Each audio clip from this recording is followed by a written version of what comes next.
Hey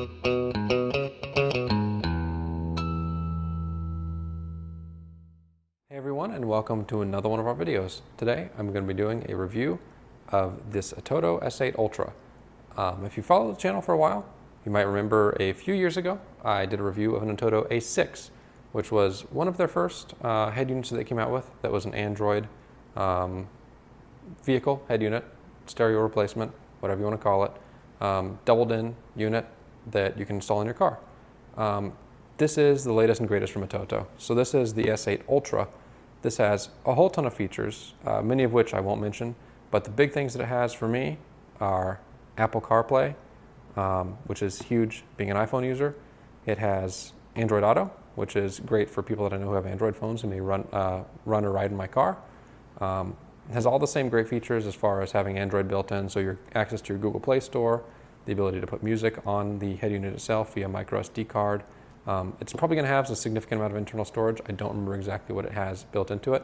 It has 4G LTE capability, so you can actually install a data-only SIM card in this from your phone carrier, similar to what you'd have in a tablet or something like that, and have data capability on the head unit itself, so you don't need a phone plugged in or connected to it otherwise.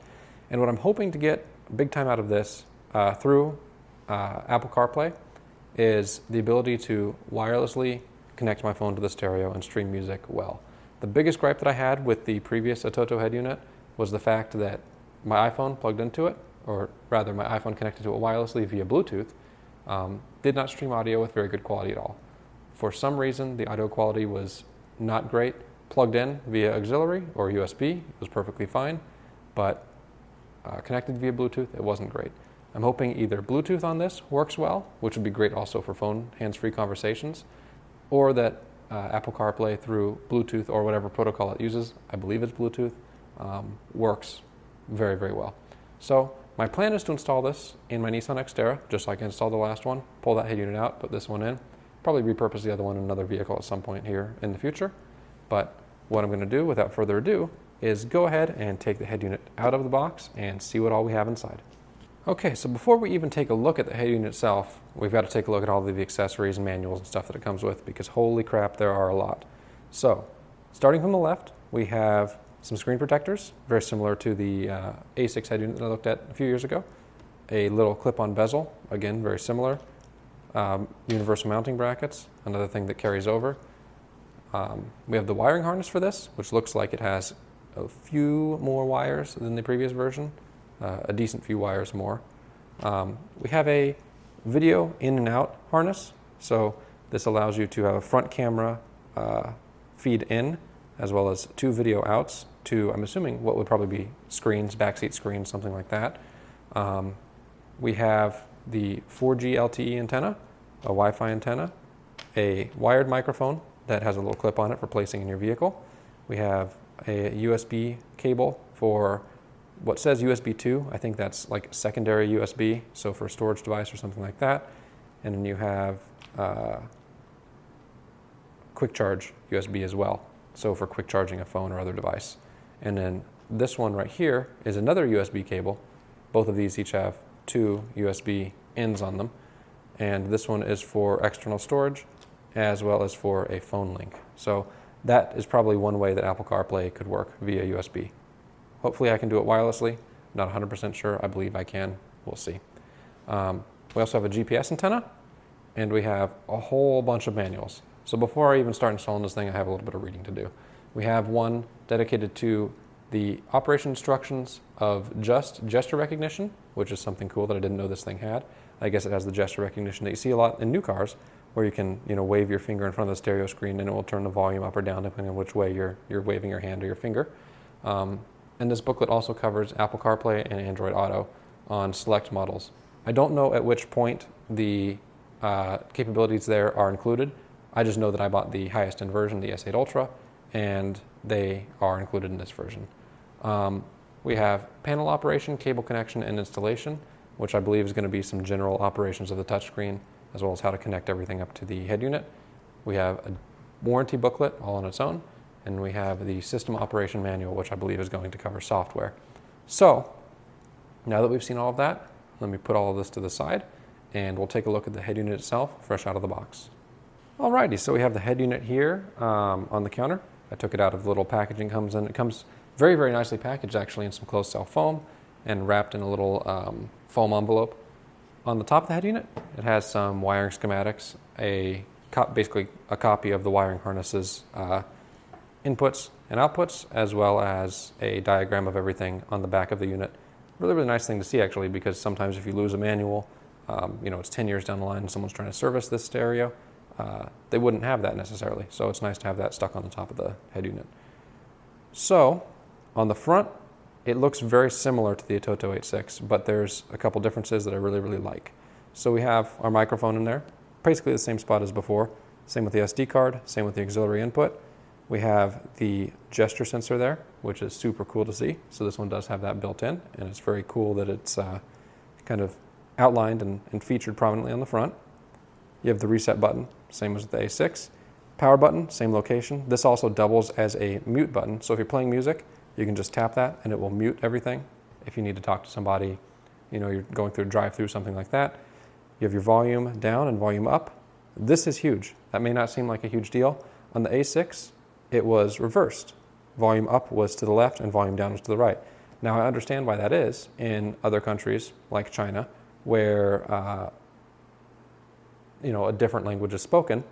It is also read differently. So if you are familiar with the Chinese language or Japanese or anything along those lines, generally speaking, you will read right to left. English and a lot of other languages, we read left to right. So the buttons were arranged as such on a Chinese designed and Chinese manufactured head unit. They were arranged right to left, so down and up. It is corrected, at least for the American market version, on this, which is awesome. Awesome to see. I got used to it. It wasn't a big deal to me, but it's something that kind of just bugged me deep down, and I love the fact that that is fixed. You also have your skip forward and backward buttons, and you have a home button. That's the Android home button that you know and love if you have an Android phone. On the back of the head unit, we have a lot.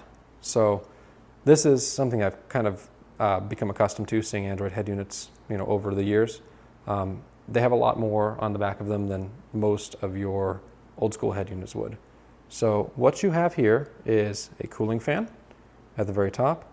You have the Wi-Fi antenna plug, your normal car antenna plug. You have your 4G antenna plug. You have USB inlet, video inlet, all of your audio and video ins and outs for your general things that you're going to be using audio in and outs for. So I can't read them from my distance that I am because they're stamped into the sheet metal and are not like filled in with ink. But you're going to have, a sub out. You're going to have maybe some video outs or video ins for a backup camera, things like that. That's what's going to be included there. Amplifier, low-level outs to go to speaker amplifier if you're running like a 4-channel amp for your speakers.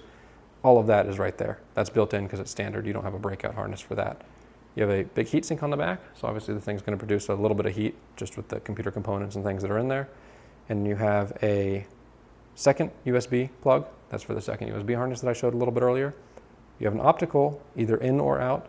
Not entirely sure what it's for, but it's there. You have the SIM card slot for the 4G capabilities. You have your wiring harness in. That's just your main plug that plugs in from your vehicle. And you have your GPS antenna. And it looks like we also have an IR blaster input, infrared, which is interesting to see. It didn't come with a remote, so I'm not sure why that's there. Maybe some function that uses it that probably most people don't use, and that's why nothing's included. And we also have the microphone input as well. So that's looking really sweet. What I'm going to do is go ahead and I haven't purchased anything yet to install this. I was wondering if the wiring harness was going to be identical to the ATOTO A6 that I already have installed, in which case it would have been plug and play. It looks like it's different. Whether or not it would be plug and play, I don't know, but I don't think I'm going to try that. I think I'm just going to go buy another Nissan specific harness like I did last time and plug that in, or solder it up rather, to the included harness that came with this S8 and then just plug and play from there. So I'm going to go ahead and order that, come back whenever that comes in, and talk you through some of the assembly work prior to installing the head unit in the vehicle, and go through a little bit of the installation. And of course, I'm going to show you guys how this thing works. So a little bit of time has passed, and I've kind of changed the plans a little bit as far as installing the stereo goes. Still doing it in Nissan. Got the Nissan wiring harness in. I have the wiring harness for the radio right here. Kind of just took apart the little label that wraps around it, took a look at the wiring. But I decided if I'm going to be pulling the stereo out of the Nissan, the Xterra, and replacing it, I might as well upgrade the system a little bit more, and I decided to add a sub as well. So I'm going to be wiring it for the sub. The sub's not going to be here for a little while. I might feature it in this video, might not, we'll see. But essentially what I wanted to add was a remote turn-on wire. So I have a connector here, kind of pre-connectorized as far as wires going into the connector goes, and I'll be able to cut and solder these. But I'm going to use this to have a easily quick disconnectable remote turn-on wire installed in the vehicle. I'm going to wire this in with the remote turn-on wire that comes out of the radio harness, get everything put together. Just want to kind of walk you through what plans have changed before I do anything. So essentially what I'm going to do now that I have the two harnesses, I'm not going to worry about this for the time being. Sub's not going to be installed yet, and that's going to be kind of a separate subsystem of this. What I'm going to do is twist and tape these together in order to plug in and test the new head unit in the truck, make sure that everything works properly, and if everything does work properly, then I will go ahead and solder the harness up, sleeve it, get everything done there, and move on with the actual installation of the radio and the review of that. Alrighty, so you can see we have a completed wiring harness here, actually two of them, and interestingly, these are not ones that I just built that I was showing in the harnesses that I was showing in the previous clip. You can see I still have both of those harnesses sitting here. Very luckily for me, the old harness for the old ATOTO radio that I have will work with the new one. The pinouts are exactly the same. The only difference that I noticed was in relation to steering wheel controls and this 3.5mm jack. I don't think the old one had that, so if you're going to utilize that, you'll probably want to use the new harness. But that said, I don't have any steering wheel controls in the vehicle I'm putting this in, so I don't care. The one thing I'm going to have to do is modify this harness for remote turn-on wire, which I had mentioned earlier. I'll just patch in the little plug harness that I was showing earlier. That may or may not apply to your situation. That doesn't really apply to the radio itself. So that's that. I have my harness already built up. Whenever I built this, basically what I did is splice the two harnesses together by twisting the wires together, soldering them, heat shrinking over them, and then sleeving the entire harness. For the Nissan specifically, you don't have a ground wire coming out of the vehicle plug to the radio plug. You actually have the ground go to a ring terminal. That's just the way that the Nissans are set up. So there's that. And then this right here is the antenna harness, because the Nissan doesn't use just the standard antenna connector. You can see that will plug in right there on the radio. It uses this proprietary one on the factory radios. So that is to adapt the proprietary Nissan connector to a standard one. Basically right now I'm ready to install the radio. I went and plugged it in, tested it out, obviously with the old harness just to make sure everything was okay. Works beautifully. And my first words that came out of my mouth whenever I plugged this thing in and actually got it fired up and started playing music was, "This is awesome." Because everything works really nicely. I'll tell you, just coming from the old unit to the new one, the interface is a lot easier to use. The interface is more responsive, and the gesture controls, are just playing around with those really quickly, are awesome. So that's just my first impression. Haven't even installed the unit yet technically, and that's kind of what I'm looking at. So what I'm going to do is go ahead and get this guy set up with a remote turn-on patch harness attached to it. I am going to run the RCA cables for my subwoofer, which will plug in right here for your left and right.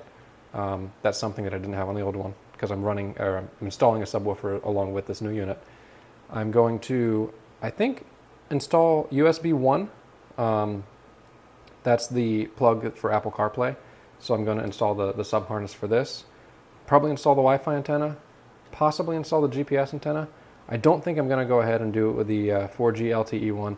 Obviously, I don't have a SIM card for that. I don't think I'll throw in the antenna. If I ever do upgrade to that in the future or add that feature in the future, it'll be easy enough for me to just pull apart the dash and do that. On the Nissan Xterra, it's really, really easy to get to and pull apart. So no worries there as far as I'm concerned. Going to skip USB 2, I think. I don't have any use for SPDIF. No mic, no IR blaster. So I think I'm going to do a more bare bones setup.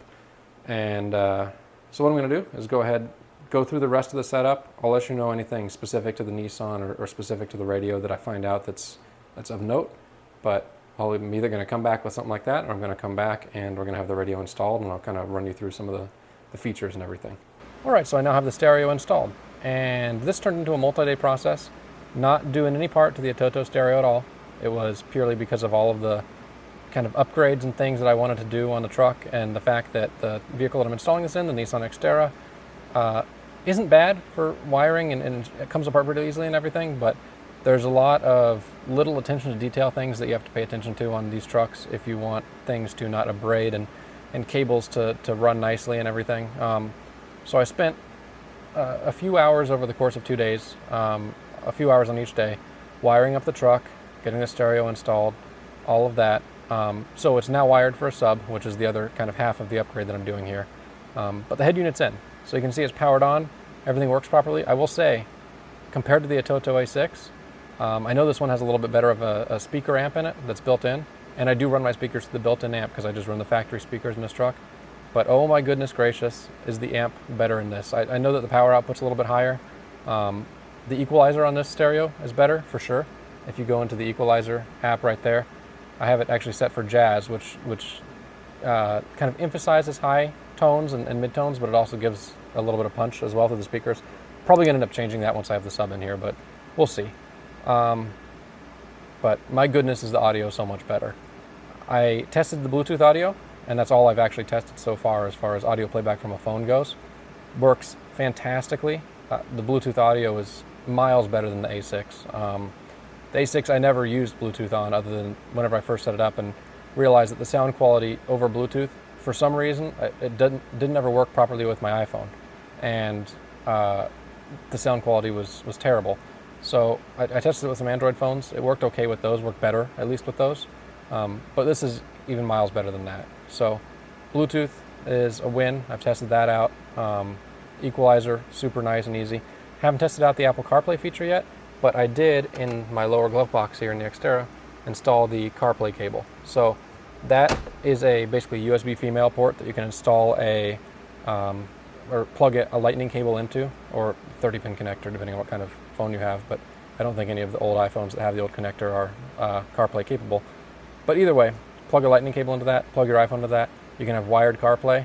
You can also do wireless CarPlay on this head unit. This is the S8 Ultra, I believe. Yes, S8 Ultra.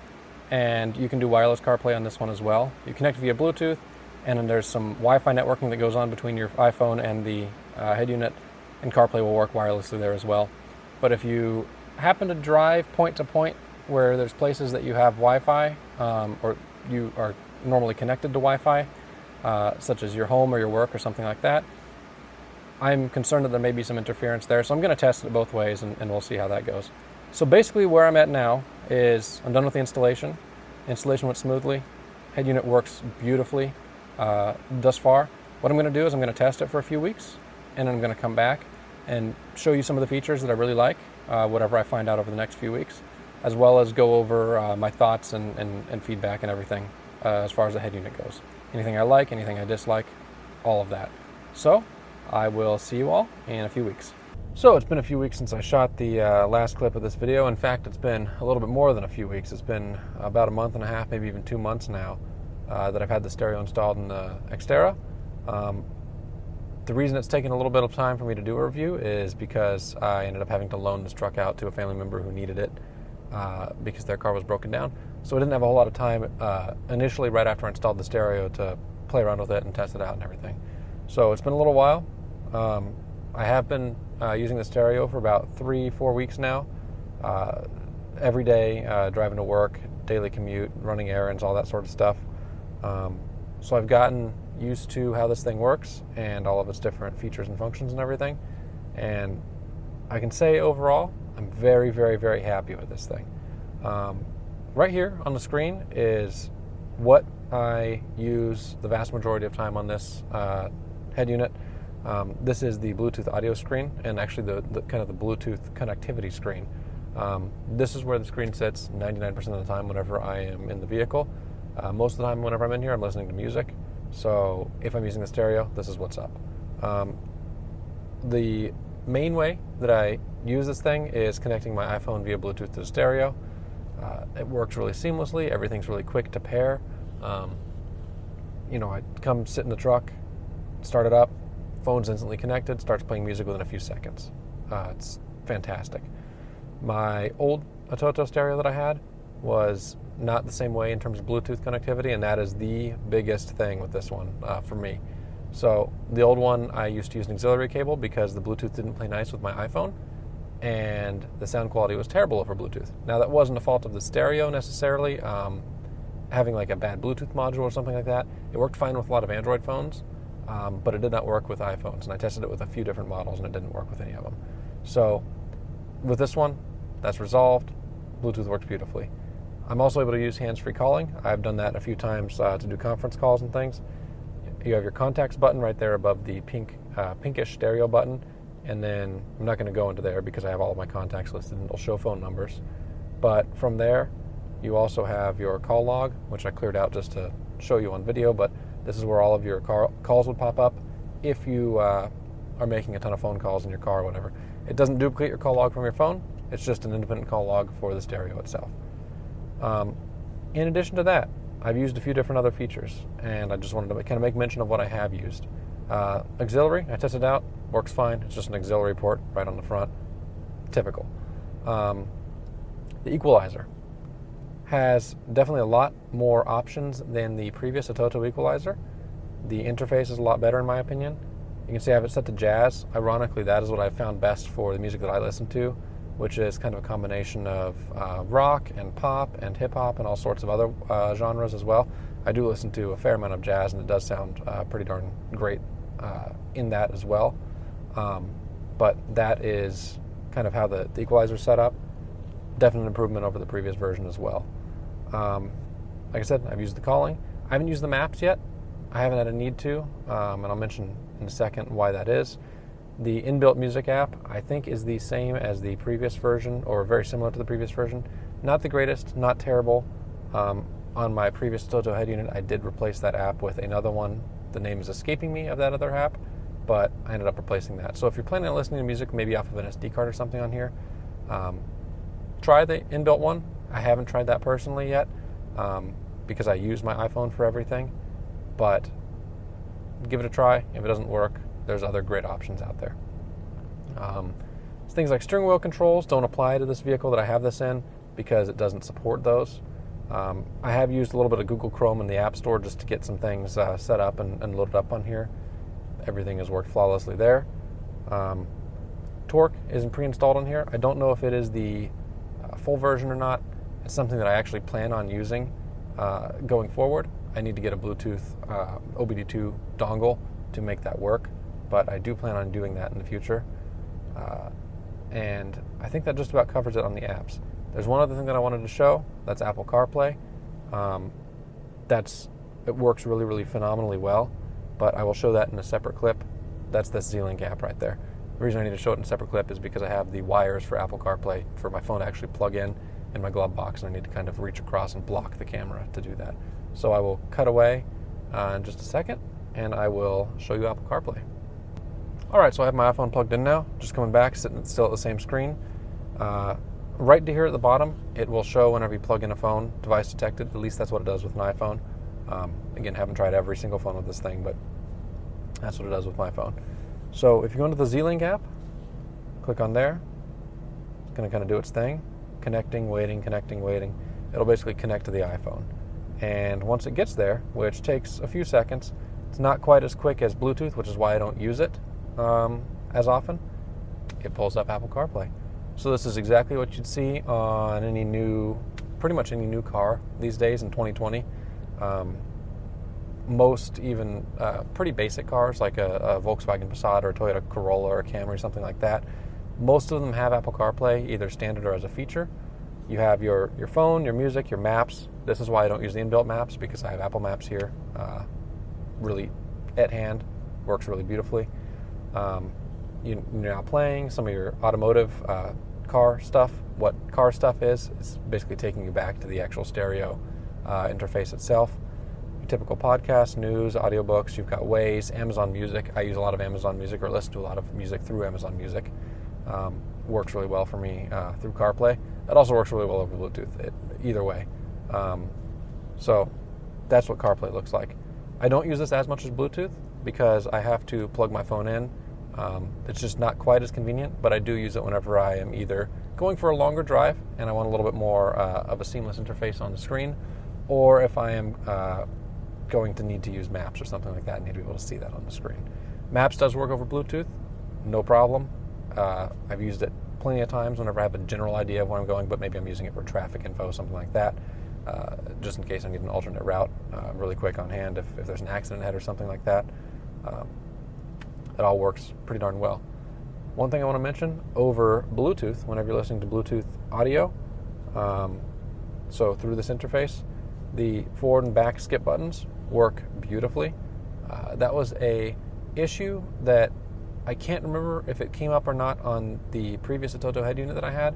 I know it's come up on other head units that I've had in the past, where pressing these forward and skip buttons generally will work in your phone's inbuilt music app, but if you're using something like Amazon Music, it will cause glitches within the app and basically stop your music and cause you to have to reload the app or close the app and reopen it to restart your music.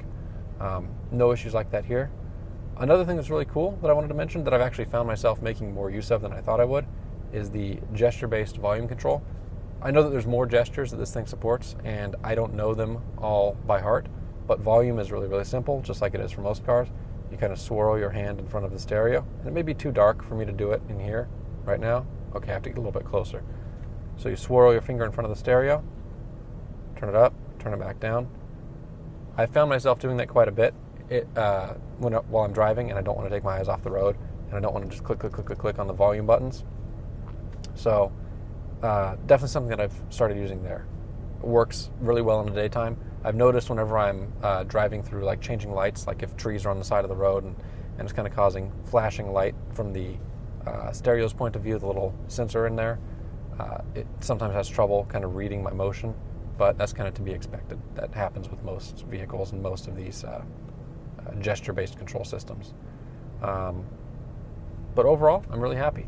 One thing I do want to mention as a con is with Bluetooth audio, ironically enough, being the thing that I use the most, there is sometimes, and I want to say most of the time, it really is most of the time, but not always, noise associated with playing streaming Bluetooth audio from your phone to the stereo. Now, whether or not that is specific to my phone or not, I don't know. I have not tried any other phones with Bluetooth audio in the stereo, but that's just something to keep in mind. It may be an issue that you encounter. And it's not any kind of horrible, horrendous noise. It's not distortion or anything like that. It's just kind of a RF interference type noise, if you're familiar with that. A very, very light background, higher pitched RF interference noise that you hear. Not sure if that's due to the stereo. Not sure if that's due to the phone or the combination of the two. But just something I wanted to mention. That is really the only con that I have with this head unit, the way that I use it at least. I'm sure that, if you use certain features of it, there's things that maybe could be done better, but for my purposes and what I use it for, this thing's freaking awesome. And, I'm not taking advantage of some of the features that it even has, like the built-in SIM card slot and 4G LTE capability. You could have this thing essentially be its own self-contained phone, more or less, in and of itself, and not have to hook up your smartphone via Bluetooth or CarPlay or tethering, however you do it, to have it work. So there's some features I'm not even taking advantage of. I like to have everything centralized to my phone. That's just the way I roll. But that is a definite option this thing has, and it's great to have. But with that, I want to thank you all for watching. I hope you found the video helpful, informative. I know it wasn't really 100% an install video or 100% a review video. It was kind of a mix of both. So hopefully you Xterra guys out there find it helpful. Hopefully people who are looking into the ATOTO S8 find it helpful. But like I said, overall it's a great unit. I'll keep you updated, let you know how it performs over time, if there's anything that goes wrong with it, anything like that. But with that, go ahead and sign off, and I'll see you in the next video.